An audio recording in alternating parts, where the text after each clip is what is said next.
سلام. اليوم راح نعمل مع بعضنا كما قاعدين تشوفوا بطاطا بالكرشة. اليوم راح نعملوها بالكرشة بقري. نبداو بسم الله. الوصفة تاعنا هنايا عندي كرشة بقري. الكرشة بعد ما نظفتها مليح وغسلتها بالملح والخل وشللتها مليح وحطيتها تغلي غلوة صمتها. هنا نحطها في المجمد، ووقت ما نحتاج الوصفات اني نعمل بها كما قاعدين تشوفوا، نجبدها من المجمد ونخدم بها، نطيب بها وصفاتي كما قاعدين تشوفوا. هنايا في المرحله هذه حطيت كميه من الزيت، حطيت بصله صغيره، زوز فصوص ثوم كبار مرابيين كما قاعدين تشوفوا، ما يعني بالطريقه هذه. نزيد فلفل كحل كما قاعدين تشوفوا. هنا عندي فلفل معكر حار. هنا في حالة انكم مش متوفر عندكم معكر حار تقدروا تعوضوه بالهريسة، والناس اللي ما تحبش الماكلة حارة تقدروا تستغنى عنه، يعني ما تحطوش، يعني هذه حاجة راجعة ليكم واختيارية. نكمل نقلي مليح كما قاعدين تشوفوا بالطريقة هذه.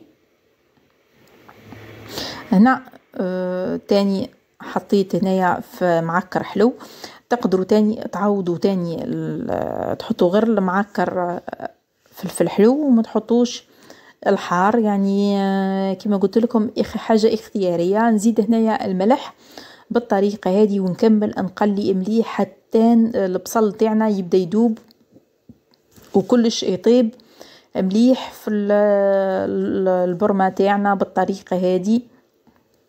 هنا تقليه مهمه ياسر، عقد ما تقليوا الماكله تاعكم عقد ما تجي بنينه وما تجيش فيها ريحه البصل. دي عليها قلت لكم انا المرحله هذه مهمه ياسر. نزيد هنايا كميه من الطماطم. هنا الطماطم اللي تحبوا تستعملوها استعملوها، يعني حاجه راجعه ليكم واختياريه كما قاعدين تشوفوا. نكمل نقلي مليح الطماطم، لازم تتقلى مليح الطماطم كما قاعدين تشوفوا. هنا في المرحله هذه بعد ما تقلت مليح الطماطم كما قاعدين تشوفوا نبدا نمرق بالطريقه هذه كما قاعدين تشوفوا.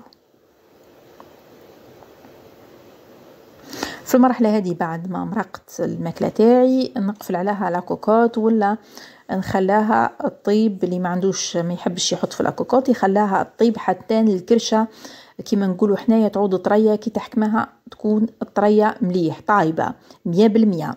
في المرحله هذه بعد ما طابت الكرشه مليح نزيد هنايا البطاطا كما قاعدين تشوفوا. بعد ما قصيتها بالحجم هذا نزيد لها هنايا نخليها طيب. بعد ما تبدا تطيب شويه نزيد لها فلفل حار، نزيد لها هنايا عرف معدنوس. نتوما دي الحار حاجه اختياريه، اما من الافضل انكم تحطوه حتى يبنن كما قاعدين تشوفوا. نبدا نحركها بالطريقه هذه. هنا في المرحله هذه طبق تاعنا جاهز. نطفي عليه ونشوفوه كما قاعدين تشوفوا صحن التقديم. ان شاء الله الوصفه تاع اليوم تعجبكم وتجربوها، ونقول لكم ما تنسونيش بالاعجاب والاشتراك في القناه والدعم تاعكم.